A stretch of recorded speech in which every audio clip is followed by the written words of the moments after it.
Is your Twitter marketing feeling like shooting in the dark? Let's switch on the lights by installing the Twitter Pixel on your Shopify store. First, log into your Shopify admin dashboard. This is where the magic happens, so make sure you have your store details handy. Next, navigate to Sales Channels. It's usually located on the left-hand side of your screen. Click on it to expand the menu.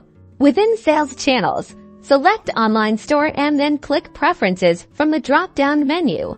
Scroll down the Preferences page until you see the Google Analytics section. Don't worry, you won't actually be using Google Analytics. This is just where the Twitter Pixel fits. Now, paste your Twitter Pixel code into the box labeled Additional Google Analytics JavaScript. Be sure to paste the entire code accurately to ensure tracking works correctly. Finally, click the Save button located usually in the top right corner of the page to make your changes live in. Just like that, the Twitter Pixel is installed on your Shopify store.